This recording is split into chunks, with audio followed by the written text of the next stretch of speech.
now, so I want to get to the Double or Nothing match card. I want to do a little bit of a preview and just get your guys' match predictions here.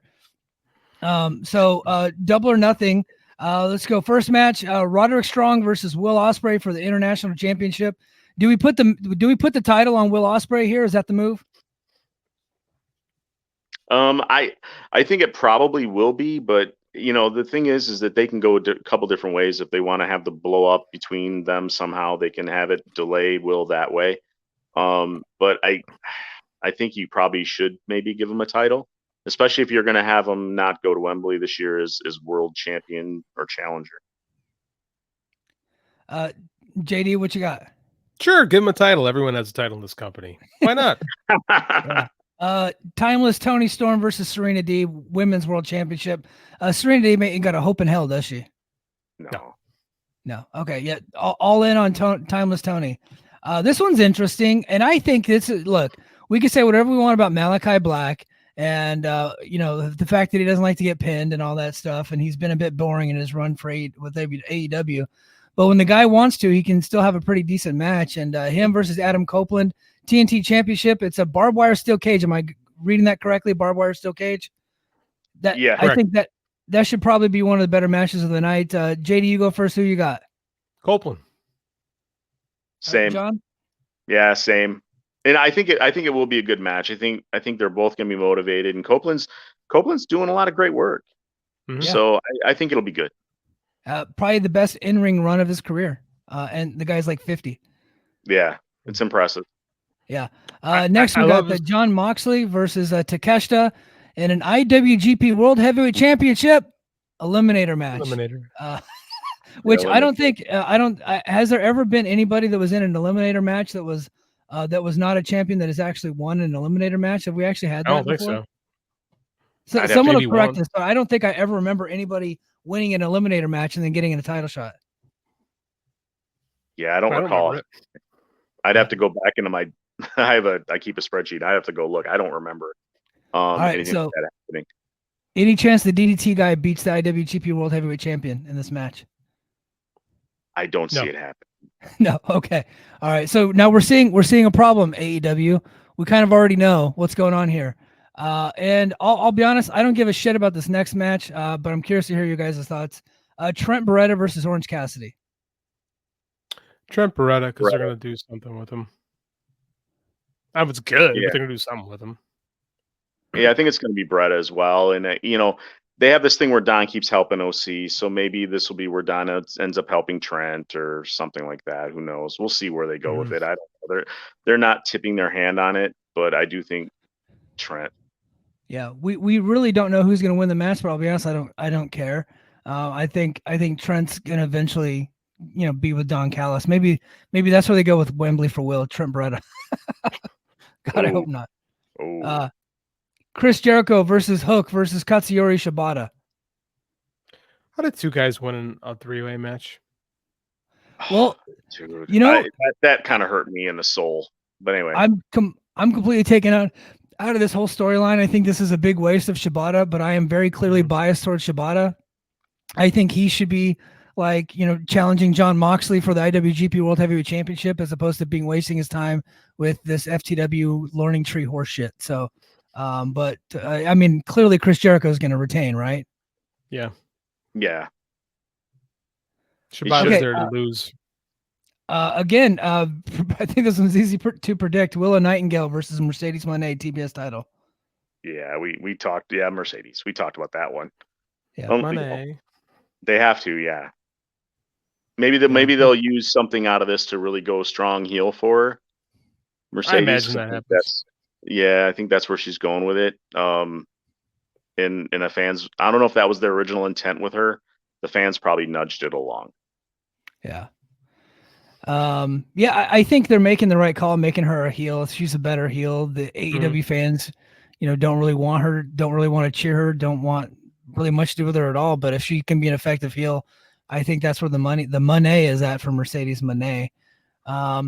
Next up, we got Anarchy in the Arena. We got the Elite, Young Bucks Okada and Jack Perry versus Bryan Danielson, Darby Allin and FTR. Bryan Danielson, multiple concussions. Darby Allin coming off of a concussion. So you know what? Let's put him in a street fight. Who you guys got in Anarchy in the Arena? Elite. Yeah, you got to go the heel unless they're gonna bag up the idea. They should. They're not gonna. It's got to be the Elite. Yeah. Or at least it should be. I mean, depends on, we got a Blood and Guts coming, right? Yeah. I mean, it depends on how they want to go about that, but I think you want the Elite probably to go over. What worries me about there is the lingering story that they haven't talked too much about, where Claudio was not happy about Danielson doing that match. So I don't know if something's going to come out of that.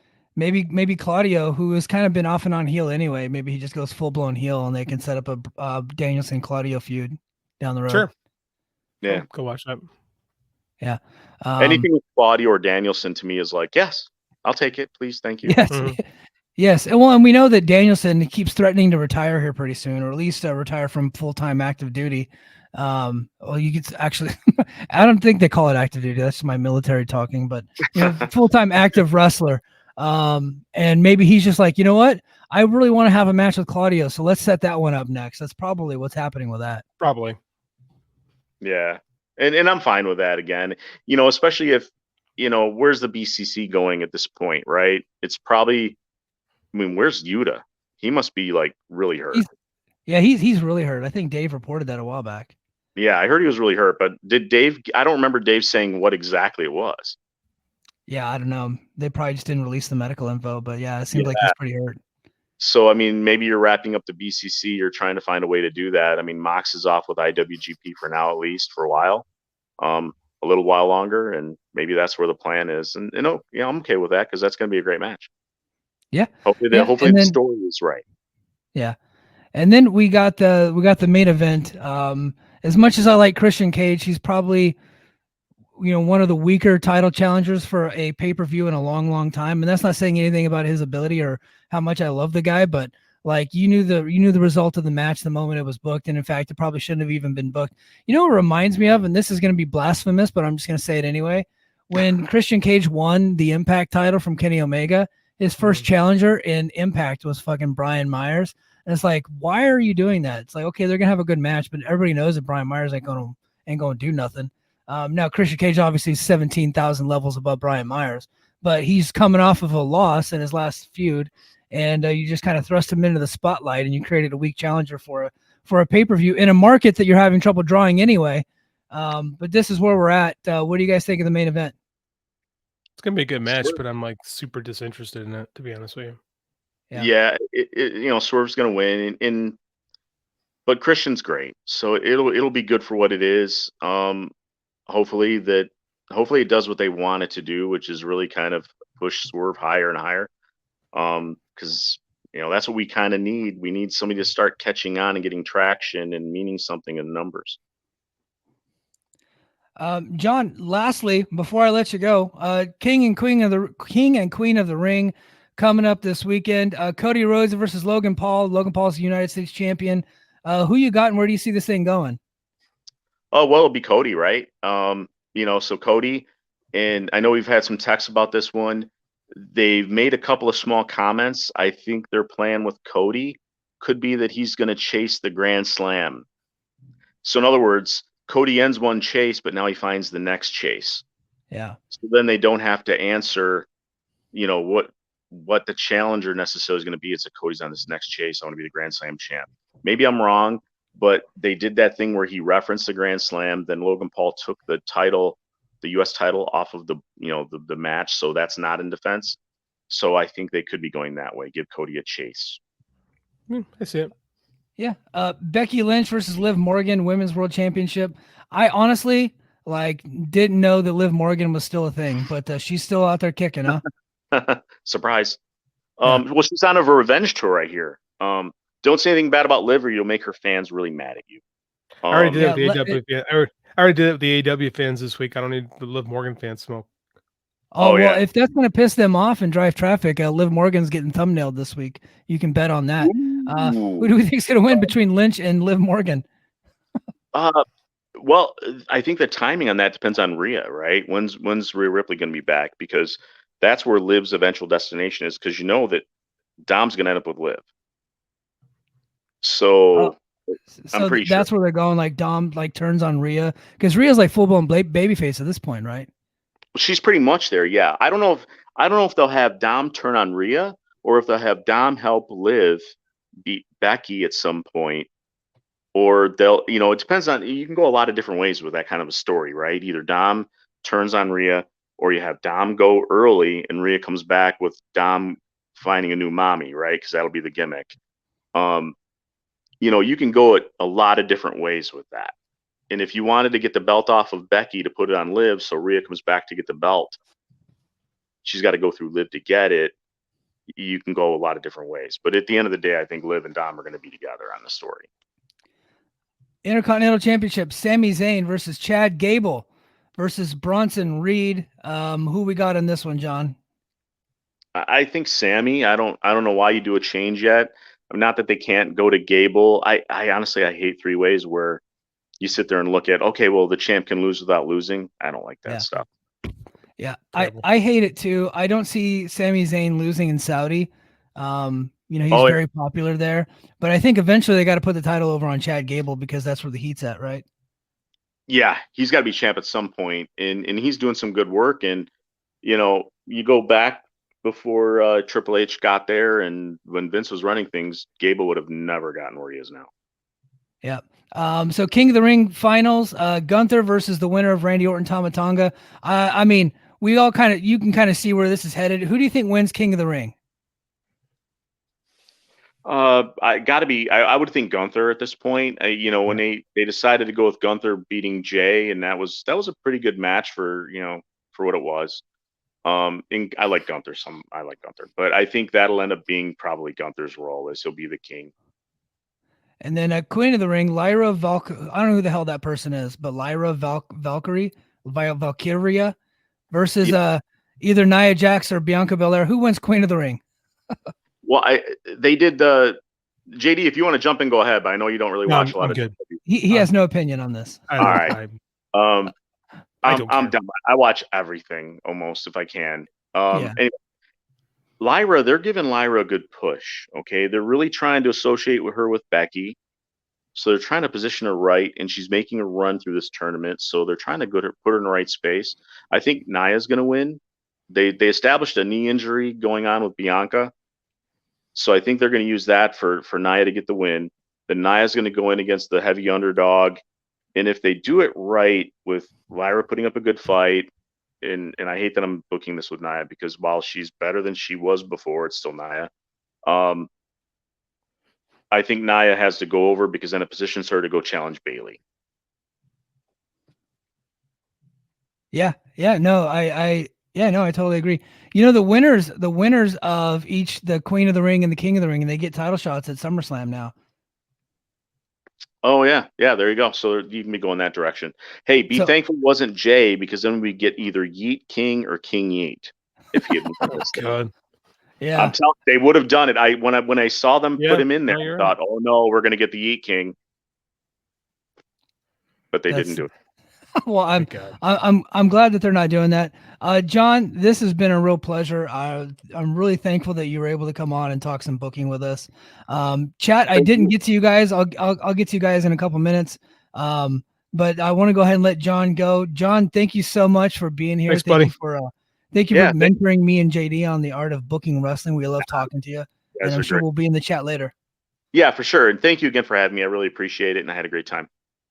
All right, John. John Muse, everybody. Thank you for being here, John Muse. I greatly appreciate it. All right, just real quick before we go, I just want to acknowledge everybody in the chat. I thank you guys for being here. I didn't actually get to any chats tonight because John was just going, and I just didn't want to interrupt his train of thought.